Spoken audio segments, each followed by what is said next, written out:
If anyone recalls, last week we had a whole discussion about current climate and the current reality that many of us are experiencing, the reality around the nation and double standards and where we stand on it, and our emotions and work that we can do internally, work that we can do in a micro level. We discussed how, and in the week before we discussed really that Judaism sees, and we started from, there we go, that really the world rests on three foundational pillars, which are very much core Jewish values. We said on Torah, Avodah, and Gemilas Chasadim, around acts of goodness and kindness. Avodah being davening, or at that point, karbanot, offerings in the temple, and Torah, learning Torah, because that's our reason, that's our why we exist and how we move forward from there. So I love Mishnah Vav. I mean, each Mishnah has its own, there's so many layers, and feel free to unpack again with the kids. And if anyone has had a chance to look through them and there's things that jump out at them, please share, okay? And let's go read Mishnah Vav, if anyone wants to read in English or in Hebrew, and share your thoughts on it. Anyone? Sharon, I'm voting for you. Okay. On the spot you go. You know, we call that voluntold. Oh, okay. The kids have a term for it. Voluntold. The very, very top, right? Yehoshua ben Prachia and Natia of Arbel received the teachings of the Torah from Yosef ben Yozer and Yosef ben Yochanan. You passed the names challenge, you are rocking it, because that was a mouthful alone. You passed. Good job. Go ahead. Okay. Yehoshua ben Prachia says, make for yourself a teacher for whom you can regularly learn. Acquire for yourself a close and trusted friend, and judge every person favorably, even when he appears to have done something wrong. Wow. Okay. So the question is, what's the connection between all of these ideas? Number one, having a mentor or a teacher, someone that you're constantly learning from, right? Two, acquiring good friends, meaning close and trusted friends. What's the goal, objective? And then comes to judging everybody favorably. Because if these three ideas, which each one in and of itself has inherent value, but having good friends, inherent value, right? Having a good mentor or teacher, inherent value. What are those, how is that connected to us judging people favorably? Like, it would seem like each three can kind of be a standalone Mishnah. Why are they so interconnected here? Why are they woven together in this interesting tapestry of one Mishnah? Again, each one is important, significant, and value. So look on the bottom in the living. So first of all, under connections, under the red section, what is discussed? That the previous Mishnah taught that our homes should be open for people who are able to chachamim, and that anyone should feel comfortable in your home. Yehoshua ben Prachi responds that even if you're surrounded by chachamim, you still need to have a specific rav. So that's interesting that it's kind of putting this Mishnah in context to the Mishnah before. Fascinating. But what do you think this connectedness between having a mentor, a teacher, having good, solid friends, and then also not judging people favorably? Any wild ideas about this, and like what jumps out at you right away? Any connections? It seems like very sensible advice. It's basically, surround yourself with people who will keep you in a healthy focus. Grounded, yeah. Okay, that's certainly, okay, it's like how to navigate life and be the best you. There's three different ways to do it. So I could say, I understand what you're saying, Sarah, that having a Rav or a friend, which we'll unpack, having a solid, like Rav or solid mashpia, which we'll talk about in a second, influence in your life, That I kind of get that being with having solid friends. The judging favorably seems to be an extension. Any thoughts of how those, like, meaning that's, again, I get how the first two could be grouped, but the third element, why? Why here? Any thoughts? It's not a trick question. It's just, Yeah. I think the reason where I'm asked, meaning I have obviously some thoughts on it, but the reason I'm asking is because I feel like there's so many different ways that we could look at this. I'm just trying to find the link to the video. Yeah, I'm sure there are more esoteric explanations, but just at a simple, pragmatic level, it's very good advice. Yeah. Both within your close circle of friends, because sometimes the worst are, I mean, I'm just coming out of 2 hours of sessions with clients in which issues always arise between them and their friends. Right. Where they jump to conclusions and they imagine what the other person is thinking. And so this is just very good advice, whether it's judging people in your close circle, or if you're judging other people, then it's good to have both your Rav and your friends be also people who buy into don't judge negatively, judge positively. Fascinating. So you're saying, because let's say you have a Rav, let's say you can use your Rav as a resource to help you balance out the way you judge people, or even within your closest relationships, which could cause sometimes a lot of pain or challenges, we could keep in mind that when we judge favorably, it will lead to better relationships. Is that what you were saying? Does that make sense? Yeah. I would be out of a job. If people follow these 3 precepts, you'd be out of a job. That's very funny, Sarah. We don't want you out of a job. We want you to keep rocking and making it. I thought I was retired, but I guess people are not following this. You know what? The good thing is, as long as there are humans, there will be issues. So you have job security in that sense, right? Okay. So any other thoughts, Sharon or Judith or Tamara, any other thoughts about it? Because I do like what you're saying, is that, like, at the end of the day, these are part of the tools of helping us get there. And that the personal relationships could lead to the judgment, which is sometimes when you need. By the way, historically, Jews have judged their Rav also, right? Their rabbis and their Ravs have gotten a lot of judgment. We start with the first rabbi in the Torah. Who's the first rabbi? Moshe Rabbeinu. And guess what? He was judged a lot, right? So, okay, we could get it. We could get, there's definitely some historical context and value of it. Any other thoughts that really resonate with you? Sharon, it looks like your brain is percolating. Tamara, it looks like you're thinking of something. Yes, I think I have to piggyback off of what Sarah was saying, because, if I surround myself with people who, for the norm, are looking for the positive in folks, naturally, there's a saying also in Spanish, with whom you walk, I can tell you who you are, right? So I think that, I don't mean to steal words or anything, but it just seems like if I'm around that, then I'm not going to go off into these paranoia type deals thinking, judging people from a place of fear instead of being in a good place of, well, they didn't show up when they said because they don't like me. No, they didn't show up because they had a flat tire. I don't know. I mean, or judging folks on, I don't know, why did they do this, or why don't they do that? Or I think when we surround ourselves with positive folks, for the most part, we all have our days and our moments, but I mean, you're not going to see the world under a black cloud all the time. So maybe, is that? Okay, that's awesome. No, that's awesome. So what would you, Tamara, do you want to add anything before we unpack this a little bit? I was just thinking along the same lines that if you're around people that tend to be more positive, that it tends to rub off on you. You tend to pick up the positive energy or the negative energy that's around you. And if you're around people that are positive, that you tend to think more positively.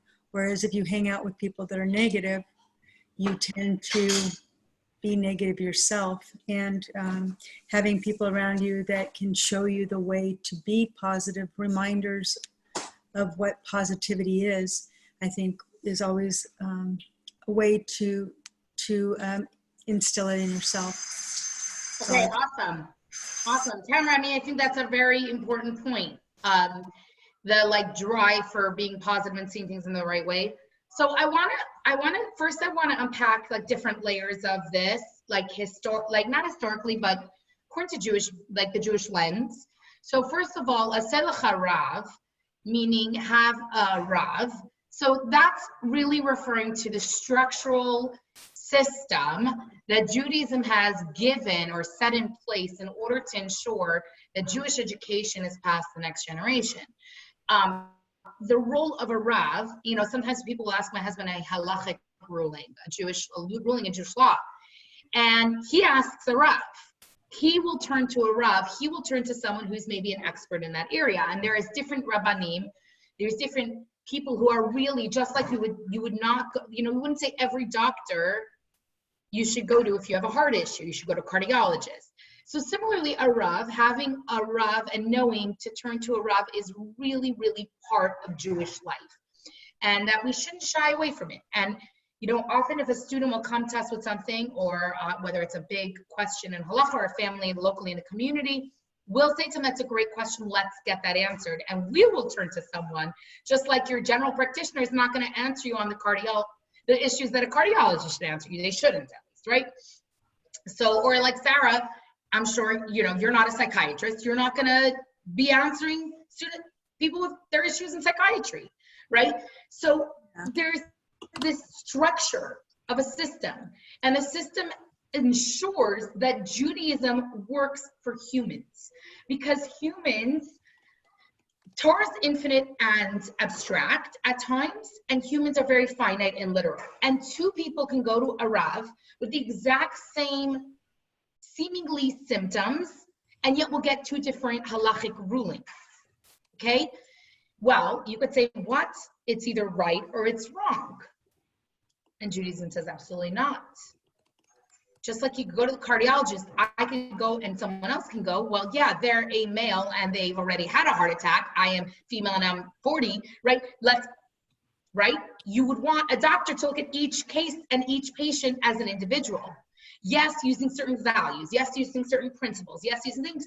But halacha and a Rav are in structurally within Judaism in order to ensure that Judaism is very livable. Now, interestingly enough, I was just learning with label, and the Rebbe is actually talking about how often there's so many different perspectives in Torah. You look at Talmud, and there's so many ways to unpack one thing. This Mishnah alone, we could just unpack it in 10 different ways. So the Rebbe says, but the conclusion, according to Maimonides, is what makes something Jewish law when majority rules, meaning when after all the debate with all the different perspectives, and very famously we know in the Talmud, the discussions of Beis Hillel's perspective and Beis Shammai's perspective, and almost always ruled according to Beis Hillel, the house of Hillel's perspective, because that was the majority agreed with. The main thing to understand is that when there's a debate, it should all be about upholding authentic Judaism. So we can have different opinions, but it should always be the goal is to serve Hashem, to connect to Hashem, not to me. Is how me as a finite person can connect with an infinite Torah to serve Hashem to maximize potential. So that's an interesting kind of lens and layer to see this through. And I see like this mission as an opportunity to kind of understand that, because there's a lot of discussion.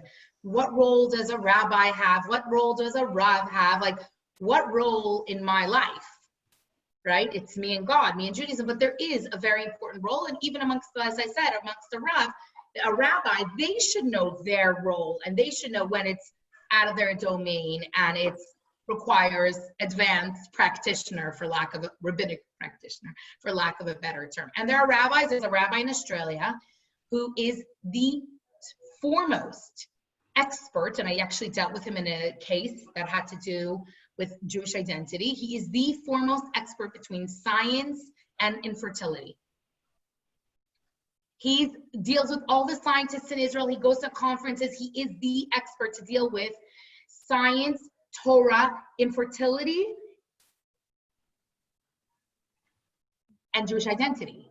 Let's say there's an egg donor, it's in a non-Jewish mom, or all of these very fascinating things, components in Jewish law that would never cross my mind or your mind, are in his, okay? And I dealt with him with a very unique, tricky case, and he was literally at the edge of these, like, there's a collaboration between the top experts, the rabbinic experts, and top scientists in DNA and identity, and like insane stuff, to the degree that they actually they have the code for the DNA of the first 4 women of the Ashkenazi movement. Okay? Insane. So this guy is privy to these things. So if I came up with something like that I was dealing with, he would be my go-to guy. My husband wouldn't give a psak halacha, a Jewish ruling on that. So it's important to know, okay, that's on a macro Judaism level. What is it on a micro level in my life? So first of all, knowing that between that halacha, Jewish law, and the structure of Torah is really meant to make it livable. So let's say I was dealing with a case where there is a husband and wife, and he thinks it should be this way in their home, she thinks it should be that way. What would Jewish law want from them? Should they constantly be fighting about it? Is it her perspective? Is his perspective? So a rabbi would have a lot of sense to work with a couple. On a macro level, to ourselves, the Lubavitcher Rebbe came out, I think, in the 80s, late 80s. It was either late 80s or early 90s. I'm not sure, but I vividly remember it. So it had to have been either late 80s or early 90s. That's like my conscious memory of the Rebbe's initiatives, right? Of taking this Mishnah of Aseh lecha ra v'kaneh lecha chaver and actually instituting a campaign which the Rebbe actually quoted. It's a bakasha nafshis, which it means a request from my nefesh, from my essence. It's like, I'm begging you, please, please. Like, not just like, this would be a good idea. This is, as the Rebbe quoted, a bakasha nafshis. And the Rebbe said, interpreting this, and there's way more talks about it where the Rebbe dealt with the psychology of it and how a person, the mindset we're going to have when going, but the Rebbe actually asked all his chassidim to have a mashpia. And he said, when it says make for yourself a rav, it's not just talking about a halachic ruling. It's actually talking about for yourself, meaning a mentor, a spiritual mentor that you can turn to when there are things in your life that are not between right and wrong. Right and wrong, okay, we could look at the Torah, we know right and wrong. Like we said, all the debates in halacha back and forth in the Talmud are ultimately all to determine what's the right thing to do. So it's not between right and wrong, right? What does it say? It's not challenging to choose between right and wrong. It's challenging to choose between what's right and what seems right, or two rights. That's way more. 2 different approaches to parenting. Which one works? Which one works for which child? They're not wrong, right? And I'm sure, Sarah, you see this when you're, in your field of psychology, where you're working with people, and there's different approaches to dealing with a certain situation. And you as a doctor, you have to find the right path for that patient. But sometimes there could be 2 different options.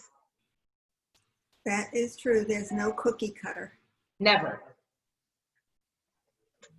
Same thing with parenting, right and right. This one needs more boundaries. This one needs more ignoring the discrepancies depending where they're at. So it's not, so a rav is fine. That's for halacha, for right and wrong. But a mashpia, someone who's going to work, who understands you, who's a mentor, someone who has a level of spirituality that you respect or look up to, and that you could turn to, that's not judgmental.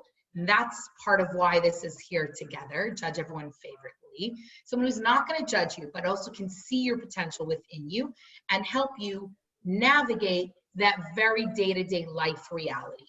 Now, I have to say, when the Rebbe came out with his mission, everyone was like, we must get a mishpia. And we started like trying to find people, someone who's a little older, a little bit further ahead in life, not even age-wise, but further ahead in life, spiritually, that you could turn to.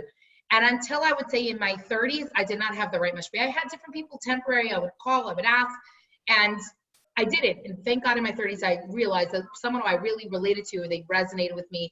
I respected them tremendously. I could turn to them when I'm dealing with something with a child or the schooling or things that are personal in my own life, that I want to make the right decision. And they're not like, this is so vividly right and this is so vividly wrong. It's not like, should I, I don't know. I'm trying to think of like something so right and wrong. Should I bring the cheeseburgers into the house? I mean, that's something that's like right, or it's like very clear. The Torah tells us what to do. Something way more nuanced. My child's unhappy in this school, but wants to switch to that school. Am I like something that's but they are spiritually based. They understand. And now that's not necessarily, a mashpia does not take the place of a therapist. And there are times that I've spoken to people where I was in that role of the mashpia for younger girls. And I was like, look, I think this is something you need to explore with a therapist, right? Because that's not the place of it.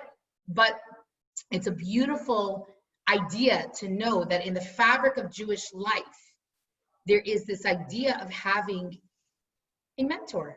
And we see it in all other areas, right? Sports people, business people, everyone has a mentor that they look up to, that they turn to. I'm sure, as a psychologist, you have different mentors in the field that you respected. Same thing with our Jewish life. Who is the mentor in my life for my Judaism that I can keep growing so I can push myself to continue to grow? Sharon, you mentioned how like learning Torah has been like your form of self-care through COVID. And I think that you're so right, because you're nurturing and nourishing a very important part of yourself. And this get together where we're able to share ideas, we're able to grow, we're able to think, is really tuning into a part of ourselves that we can't ignore. So it's like tapping in and realizing we're not supposed to have all the answers.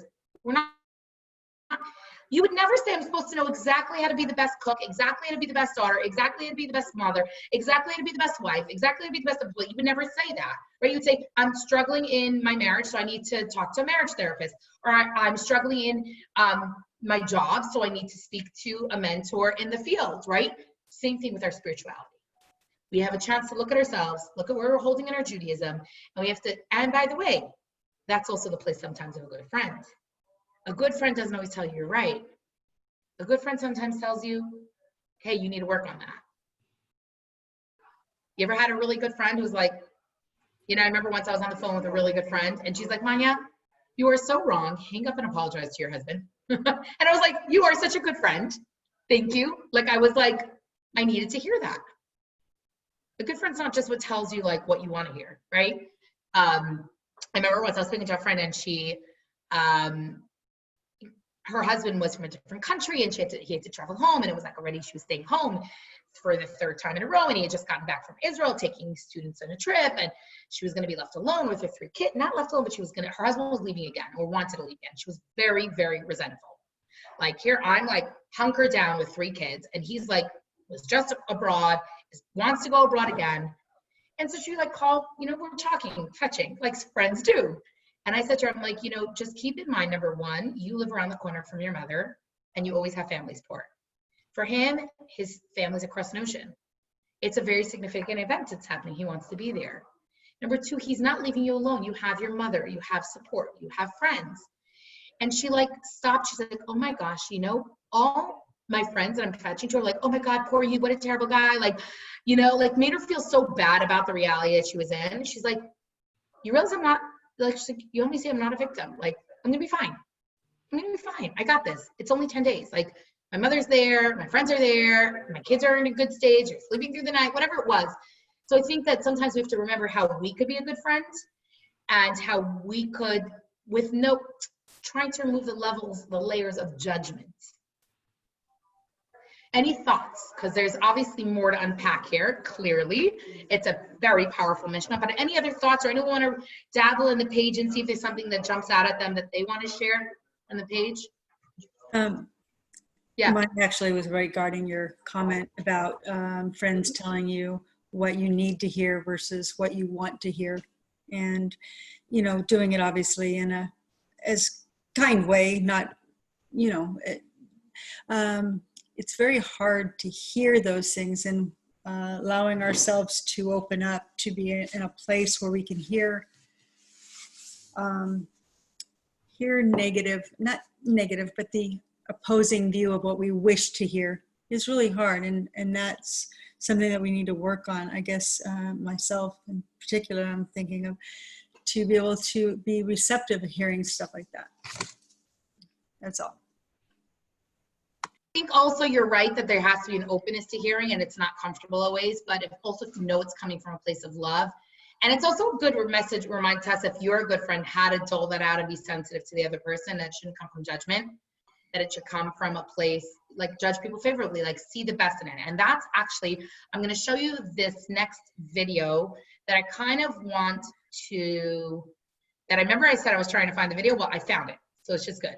I want to share this. I'm going to share my screen, and I'm going to just open it up first so you can, I'm going to pause. Hold on, pause. I'm going to raise the volume. Hold on, I'm going to get this together. I'm going to expand it.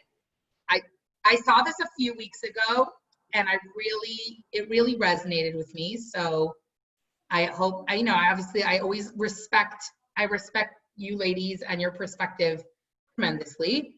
So I want to share it with you because I felt that it was really, really powerful. So I'm going to hit share screen, and I'm going to share with this computer sound, and we're going to do this.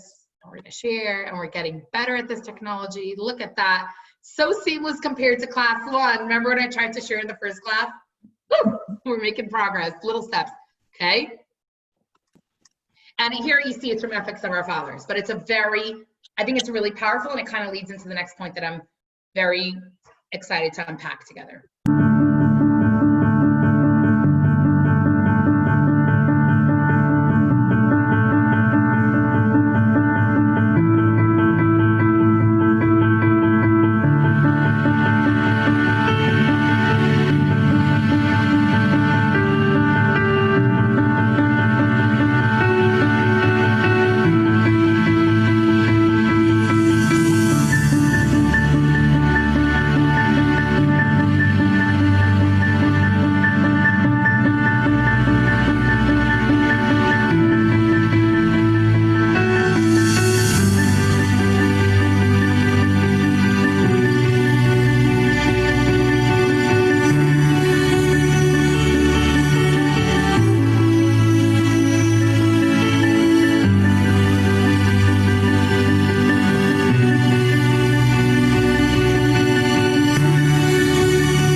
Okay. Wait. You send us the link to that? Yeah, it was, yes, happily. Hold on, happily. Okay. All right. So I find that, wait, oh, it's still, do you hear things or see things still? Hold on, no. I don't even know what's going on. Lipstick going on. Ah. Stop share screen. Did it stop sharing my screen? Yeah. At the end, it ended. Okay. Woo. All right. So initial thoughts about that video. Well, it was very moving to me because my friend in Israel, who's the one who I told you about, comes from a very misnaged family, but she has, been studying with a Hasidic group. She had a very serious issue with her younger son who got into drugs, and it was huge. I mean, to where she had to bring him from Israel to the United States. We didn't know if it was working. I invested thousands of dollars helping them. And all along she was saying, she just needs to believe in his potential. It was clearly directly from the Rebbe, her belief in him. And I have to show you the picture. He is married, has a job, has 2 children. He's religious. He has really, he was in jail. He was in a mental institution. It was really, really bad. anyone else would have given up on him. So I thank you for sharing, Sarah. I think that's so moving because I think there's a few layers to this that I want to just kind of break apart, or I think you went in the first direction. That's so powerful. I think often in life, we can see people's external behavior, and that becomes how we define them. We peg them as a certain way, okay? And often at times, we need to be able to see beyond that. I just had a conversation with a friend whose teenage child is wreaking havoc in their home. I mean, not as intense as you're describing, but really wreaking havoc. And what I really was telling her is that one of the things that Yessie and I have really, really worked to do is look at our children, look at the character traits, and even ones that are manifesting in a negative way. And trust me, they're human, right? So it's not always pleasant or pretty or cute or adorable or even tolerable, okay? How each and every one of those character traits is inherently neutral, which we talked about in the past. Chassidus teaches us they're inherently neutral.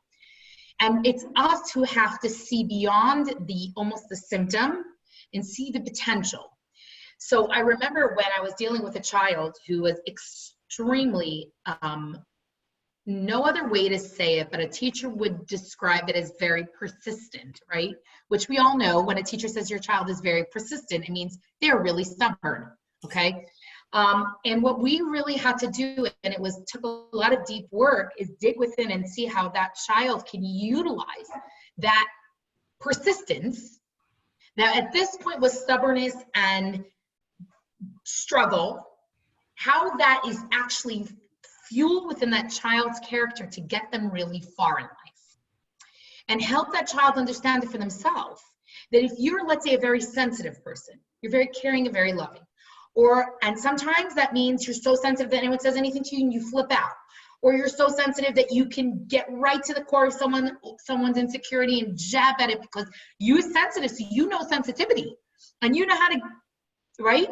So to help our children and really ourselves find the parts of our personality or parts of our behaviors or our patterns that aren't so healthy, and see how we can reorient them and see that and judge favorably. And again, yes, with ourselves as well.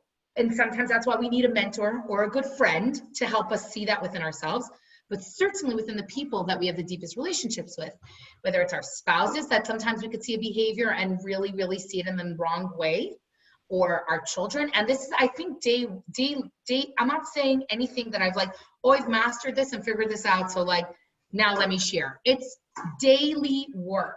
And in quarantine time, or whatever you want to, social distancing time, I think that work is doubled and tripled in a sense, because it's very in your face. You can't be distracted by ballet and karate and school and meetings, right? It's right there in your dining room table for hours on end. So I think that this mission is so real and so practical and such a core value. And sometimes we need a good friend to help us get there, or sometimes we need a Rav that we need to bounce things off of to help us there. But to truly understand that Kabbalah teaches us that the greater something is, the lower it can fall. Think of it this way. According to the laws of physics, you have a small brick and a big brick. Which one's going to take more energy or force to push across? The heavier one, right? You need to match the energy of the weight of the mass of the brick. You have to put all your force and energy into it. Similarly, the more sometimes something seems negative, the more potential there is. And you often hear that from people who really struggle to fit into the box in schools or in life. Really, they had so much greatness in them that the system didn't have space for their greatness. Get what I'm saying? So I think that for us to understand this in our own lives, for ourselves, see the things that you're struggling most with, chances are there is a neon sign of an area that you have incredible potential.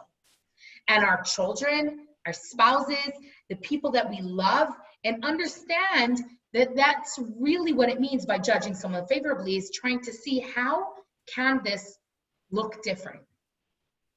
How can this how can I take this, peel it away to its core identity with that parent child that I was talking to the mom. Really what was going on with the child was really acting out and creating a lot of chaos and misery in the home. And whenever she'd say, I don't understand, like with your friends, you're fine, with school, you're fine, like why here? So first of all, I had to explore with her, like at home is the safest place for your best insecurities to surface, because you're not throwing her out and you love her and she knows you love her. Second of all, and she kept saying like, you don't respect me, you don't respect me. And I said to her, like, I said to the mom, look, what she's saying is, I'm older and I need a different type of relationship with you. You can't parent her the way you're parenting the 10-year-old. She's 16, she's 17, whatever it is, she's ready for a new sophisticated layer of a relationship. And she was doing it in very interesting ways. She was coming into their room and flopping on their bed and like taking up space in their space. Her and her husband would sit outside and she would go in and like sit down and be like, oh, you guys are having an important adult like, I can't be part of this. It's just you two. The mother's like, what is she, jealous of my relationship? I'm like, no, what she's saying is I want a part of a different type of relationship and she needs to feel successful. She's not feeling successful. At school, she feels successful. With her friends, she feels successful. At home, she's not feeling successful. So how can we find within your child move the bar of the relationship and acknowledge her? You know, I realize you've been telling me you need more out of this, and you're right, you're older. We need to upgrade this relationship. I want to be able to talk to you, have adult conversations, and, you know, while respecting boundaries, obviously, but also acknowledging, you know, that you have so much to give, and I've really been kind of not seeing that in you. What do you define as respect? You said we're not respecting you enough. You don't feel respected at home. What does respect look for? Now, obviously, it doesn't mean we roll over and we like ignore the misbehaviors. And then I also explained to her that the child must have some wins in the game. She doesn't have any wins in the game. She doesn't feel good about anything for the past 4 months. Her social life is gone. Her academics is gone. Her life is. So the mother actually sent me a message. I just want to tell you, we had a great conversation. First of all, me and my husband brainstormed on like shifting our mindset, because they were like, she's destroying our home. She walked out and everything was fine. And you know, it could seem that way, but really it's the child saying, help, SOS, help. I don't feel good. I'm not regulated. I'm not okay. And we could help that child see that. So the mother actually said to me and my husband spent a long time unpacking what you said, breaking down a new way to see this. And then we met with her and we came up with some really good ideas of how she could succeed at home. So I think that judging favorably the people in our own lives is the hardest. It's so easy to judge everybody favorably. And like I said to you ladies, my mother always said, like, treat your neighbors like, treat your siblings like complete neighbors. Now I want to share with you something that Yossi wrote this morning that really also drives home this point. And I'm going to just read it from there because it's a quote. He wrote, it's easy to say I love everyone, but do I love individuals? That's the question. It's easy to say I love a person I don't know, but how do we treat the people we do know? It's easy to be nice to strangers, but how do we treat our roommate, our fraternity brother, or our sorority sister? How do I treat my siblings? If I disagree with someone, how can I communicate that? Do we ignore them? Do we gossip about them to others? And he wrote this part, which he's not going to include in it because he's going to shift the conversation, basically looking at the Rebbe's teachings of how to see potential in others. He said, many times the negative we see in others is a reflection of ourselves. Look in the mirror. Maybe, just maybe, you are the problem. If you're the problem, then you know what that means? You can be the solution. So there's a quote from the Rebbe that I actually shared with him that I felt was like kind of an endpoint, in a sense, to this quote, is if you only see what's wrong in the world, then you're the one. If you see something that needs to be improved in the world, then it's a chance you found the part of the world that you need, that needs you. If you only see what's wrong in the world, then you need to look within. And so that judging people favorably, a lot of times judgment starts in here. As my kids say, they learned a Yiddish quote that says, a mensch is a spiegel. A man is a mirror. What we see in others, the Baal Shem Tov teaches us, if you see a character trait in someone else, you wouldn't identify it if it didn't belong, it wasn't within you. You have a trace of it. Maybe not, doesn't manifest itself the same way, but you wouldn't even identify it. So these are all fascinating things, but we have to remember that good friends and good mentors are people that can help us get through that.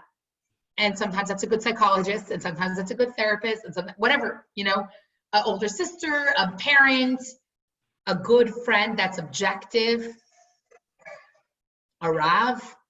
These are all tools to help us succeed. And there was a beautiful story that the previous Rebbe said, and the Friedrich Rebbe, the Rebbe's father-in-law, said when he was 4 years old, he asked his father, why do I have 2 eyes, 1 nose, and 1 mouth? It's a great tip. Is that not a great 4-year-old question? Like, why? It's a thinking kid, right? And the previous Rebbe said, his father, who was also a Rebbe, told him, I'm going to just quote, there are times when one must look with a right eye, with affection and empathy, and at times one must look with a left eye, severity and critically. On one's fellow, okay, so sorry, I just wanted to make sure I got the quote properly. There are times that the right eye, actually the right part of the body, according to Kabbalah, is representing chesed, which is love and kindness. So with my right eye, I could see things with empathy, with compassion. My left eye, more critically, more, objectively. And his father told him, use the right eye for others and the left eye to improve yourself. It's a beautiful story. Now, obviously, we're not talking about self-deprecation and being too overly critical. We know that's also unhealthy, because then we're not remembering we're created in the image of God and we're holy and we're powerful and we're precious. That's also a problem. So no one's going to say that that's okay. But it's a really good, it's a good point to keep in mind. Any thoughts so far? Because I just shared a lot of different ideas, and I'm aware of that.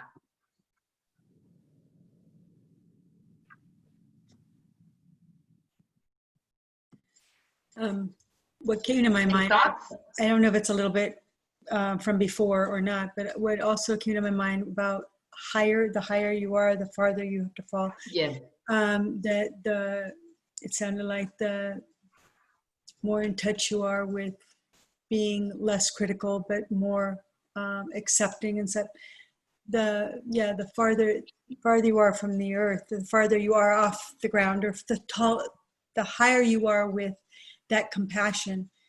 Yeah, compared to somebody else who's only right here, they only have this much compassion. Yeah, they would have a lot farther to fall, and what we would consider we would be more critical even of them, because we see this really nice person and doing all these really nice things, and all of a sudden it's like, what the heck's the matter with you? And we'd be more. I love what you said, because there's a line in Pirkei Avot that says, Al tamin ba'atzmacha ad yom moscha. Don't believe in yourself until the day you check out. Meaning any human being is human. We forget that the reason the Torah gives us all these lists of transgressions that we're not supposed to do is because it recognizes that humans can do that. Otherwise, it wouldn't be on the list. It doesn't say don't fly to the moon and back on your own with your wings. It doesn't say that. We can't yet do that. We can, yes, soon with Elon Musk, maybe, but right now it's not possible, right? I mean, giving a silly example, but yes, you're right. And our problem is when we look at humans and we forget that they're humans, right? We can look, and it's very disappointing when someone you look up to and you respect really ruins that, right? It's a problem. You're right. I want to also share with you a very brief story. There was once a rabbi, and actually I could share the link with you, but it's really, really, really powerful. There was a rabbi in Maryland, and hold on. I'm going to share I'll share with you the basic gist of the story. Basically, he was telling a story. He was really debating his potential in life. Actually, I could send you guys the link. It's a really beautiful story because you'll read it in its entirety. You'll read it in its entirety, and I think you'll appreciate it. I'll put it in the chat, and then I'll put it in our WhatsApp group so you can follow up with it. And this kind of goes to the point of who you are on your own.